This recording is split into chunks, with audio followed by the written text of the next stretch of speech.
احمد عبد المعبود، انا مهندس. ومعايا ماجستير في الهندسه. اتولدت في اسره طبيعيه، اسره مصريه طبيعيه خالص.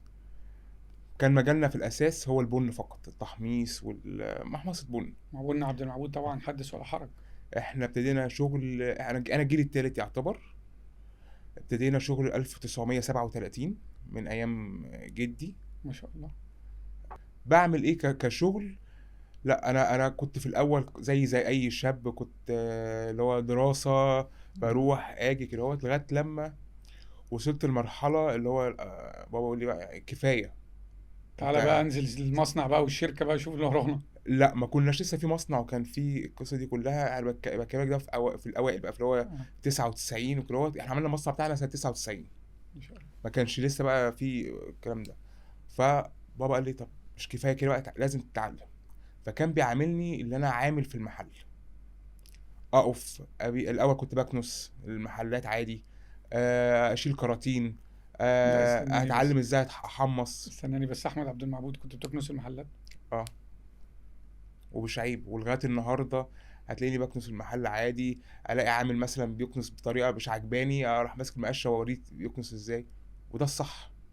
مش احمد عبد المعبود ده ابن عبد المعبود بتاع البن برضه، ولا احنا فاهمين غلط؟ يعني ده اللي هو في بقه معلقة دهب فيها بن، يعني اللي انت بتشتغل بايدك؟ اه، بشتغل بايدي مش عيب. بتشتغل بايدك عادي؟ بشتغل بايدي عادي خالص، مش عيب. انت لو رحت المحل واوريك صور بتاعت زمان، اه انا بقف بشتغل بايدي. وكنا زمان بنعبي البن بايدينا.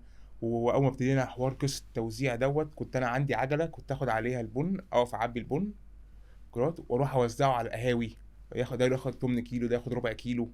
كو- ابتديت من هنا وكنت اشتغل. وكان الحاج كان عامل لي نسبه من التوزيع.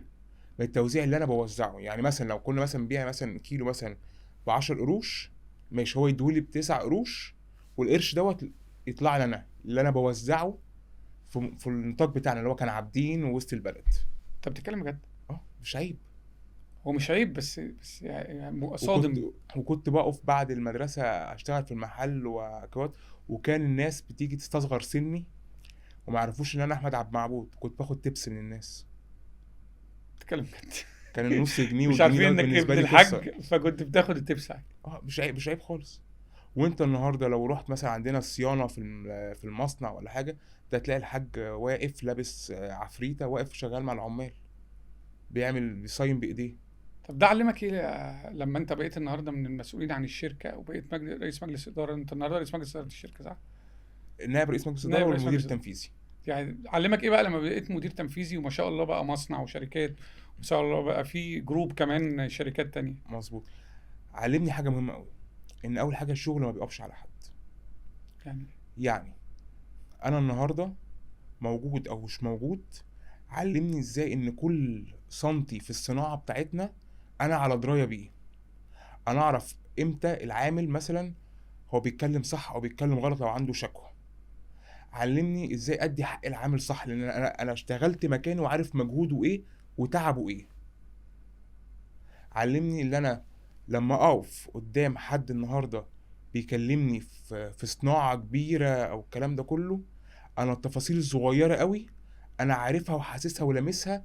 وعارف في الصناعه كل الدايره او الشين او اللي احنا بنسميه الدايره كلها، انا عارف كل تفصيله فيها. فالخبره اللي هو انا اشتغلت في كل حته جوه الشركه، مدياني درايه او رؤيه شامله على كل الشركه. فما فيش حاجه بتقف معاك، محدش عارف يضحك عليك يعني؟ لا، مش مساله محدش يضحك عليا، مش هنفرض سوء النيه للناس، لا. هنقول ان انا على درايه بحوكمه كل جزء في الشركه. يعني انا عارف التحميص عامل ازاي، عارف النظافه عامله ازاي، الكيس بيتعبى ازاي، عارف والله ده مشكله الكيس والعامل مثلا بيعبي لي في المحل في الحته فلما يجي هو العامل يشتكي لي، اه ما انا بقى بعبي بايديا وعارف المشكله فين. امم.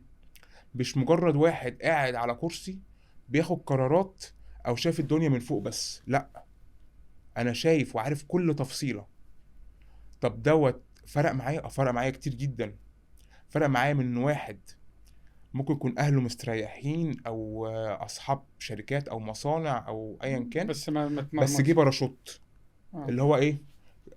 نفسه اللي هو ايه يمسك الورقه ويمضي قرارات بس. لا، ما هو انا القرار دوت بيأثر ازاي. انا العامل دوت لما اجي النهارده انزل له مكافاه هنزلها له ازاي؟ امتى اكافئ العامل؟ امتى اعاقبه؟ ما انا ما عاقبوش من رؤيتي انا. انا ممكن رؤيه العامل ان الحاجه دي صعبه او صعب تنفيذها، فانا لو انا عشت دور العامل هعرف احكم صح، هعرف اشغل العامل صح. في الحسابات بقى قيس على كل الكلام دوت. وبرضه بتبقى عارف السوق. لما الزبون مثلا يكلمك يقول لك ايه، والله ده البن فيه مشكله الفلانيه. انا عشان عارف ممكن تكون المشكله دي من التحميص، امم. عشان انا عارف مشاكل التحميص واحد اتنين تلاته، ما انا اشتغلت على المحمص بايديا، او الطحن ما انا اشتغلت على المطحنه بايديا. فبتبقى عارف كل تفصيله في ملم شغل. بالامور.